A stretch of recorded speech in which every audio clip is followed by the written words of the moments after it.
Hello everyone, welcome to my mini blog. আজকে mother's day. তো mother's day উপলক্ষে প্রত্যেক বছরের মতন এবছরও আমি কিছু করবার চেষ্টা করেছি আমার মায়ের জন্য। তো সর্বপ্রথম যেটা বলবার সেটা হলো আমার তরফ থেকে সব মায়েদেরকে হ্যাপি মাদার্স ডে জানাই। ইভেন আজকের যেই রেসিপিটা করতে চলেছি আমি, সেটা পুরোটাই ইউনিক রেসিপি, আমার কাছে অন্তত ইউনিক, আর আমার কাছে ফার্স্ট ট্রাই এই রেসিপিটা। তো আজকের রেসিপিটার নাম হলো গন্ধরাজ ঝাল চিংড়ি। প্রত্যেক বছরের মতন কেন বললাম সেটা তোমরা জানতেই পারবে। তার আগেই বলি, তোমরা রেসিপিটা দেখতে থাকো, কেউ কিন্তু পজ করো না, মানে ফুল দেখতে থাকো, তাহলে তোমরা বুঝতে পারবে। আর যাই হোক, তো এইবার বলি প্রত্যেক বছরের মতন কেন বলা। কারণটা হলো, আমি আগের বছর থেকে মাদার্স ডে সেলিব্রেট করা শুরু করেছি। মাদার্স ডে, ফাদার্স ডে, এই সমস্ত কিছু আমি আগের বছর থেকে করা স্টার্ট করেছি। যাই হোক, আমাদের কাছে মাদার্স ডে বলেই যে মাদার্স ডে একটা ডে বলেই যে সেই দিনই সেলিব্রেট করতে হবে এমনটা কথা নয়, কিন্তু আমরা শখে সেই দিনটা করি যে মাদেরকে আরেকটু স্পেশাল ফিল করাবার জন্য আমরা সেই দিনটা একটু ভালো করে সেলিব্রেশন করবার চেষ্টা করি। নইলে আমাদের কাছে প্রত্যেকটা দিনই মাদার্স ডে, কি তাই তো? হ্যাঁ, আমি জানি তোমরা হ্যাঁই বলবে।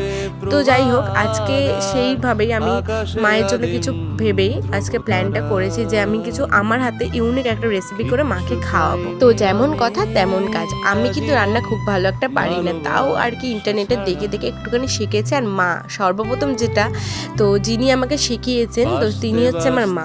সে যাই হোক, এই রেসিপিটা মা কখনো আমাকে শেখাননি, তো তাও মায়ের থেকে একটু আধটু কিছু কিছু চিংড়ি মাছের রেসিপি দেখতে দেখতে আমি শিখে গেছি। আর ইন্টারনেট ঘাঁটতে ঘাঁটতেও শিখেছিলাম, মানে লাস্ট আমার ইন্টারনেটে দেখা এই ভিডিওটা। সে যাই হোক, তো এখানে আমি মশলাটাকে ভালো করে কষিয়ে নিয়েছি।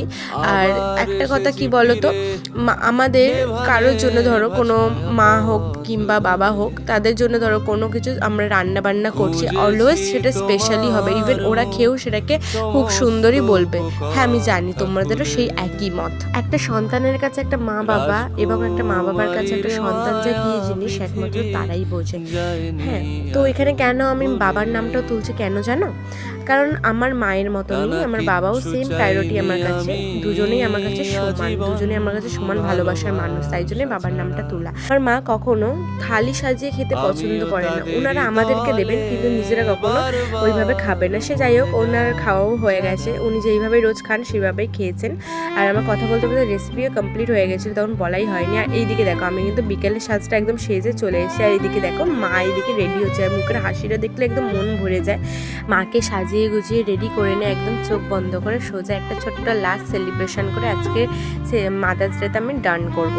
তো এদিকে আমি একটা ছোট্ট কেক এনেছিলাম মায়ের জন্য। এটাই নাকি একটা বেন্টো কেক। তো কেকের কোয়ালিটি এবং টেস্ট দুটোই খুব ভালো ছিল। আমি যখন কেকটা খুলছিলাম তখন মায়ের এই হাসিটা দেখে আমি জাস্ট অবাক, মানে সত্যি জাস্ট কিছু বলবার নেই। আর এইদিকে জানো মা আমাকে কি করছিল, ওটা মা আমাকে কিস খাচ্ছিল, এতটাই খুশি ছিল। এদিকে আমি স্পার্কেলটা বসিয়ে সোজা কেক কাটবার জন্য সবটা রেডি করে দিই মায়ের কাছে। এদিকে দেখো, একদম আমি স্পার্কেলটাকে জ্বালিয়ে দিয়েছি, এবার কেক কাটিং হবে। আর এদিকে আমরা সবাই মিলে বলছিলাম হ্যাপি মাদার্স ডে। সত্যি মা আমাদের কাছে অনেক কিছু, অনেক অনেক। মা আবার আমাকে একটা চুমু খেয়ে নিয়েছে। সে যাই হোক, এদিকে কেকটাও কাটিং করে নেবে মা আস্তে আস্তে। আর আমি, আমার দিদি ছিলাম আর ভাই ছিল, বাবা কোনো মতে এখানে ইনভলভ ছিলেন না। এদিকে আমি খুব একদম আনন্দে, একবারে কি বলবো, খুব হাসি খুশি ছিলাম। সবাই খুব হাসি খুশি ছিল, মাও খুবই হাসি খুশি ছিল। এই দিনটা যে এইভাবে সেলিব্রেশন করতে পারবো আমি ভাবতেই পারিনি। আর মাও, যে মায়ের কাছে একটা স্মরণীয় দিন, আমার কাছেও একটা স্মরণীয় দিন এই দিনটা। এর পরের বছর এই দিনটা খুব ভালোভাবে আরো বেটার কিছু ইউনিক কিছু নিয়ে সেলিব্রেশন করবো দিনটাকে। ভিডিওটা আজকের জন্য এইটুকানি। তো খুব শীঘ্রই দেখা হচ্ছে তোমাদের সাথে আমার নেক্সট কোনো ব্লগে। তো কেক কাটিং অবধি আজকে লাস্ট ছিল। সো চলো আজকের জন্য টাটা। আমিও তাদেরই দলে বারবার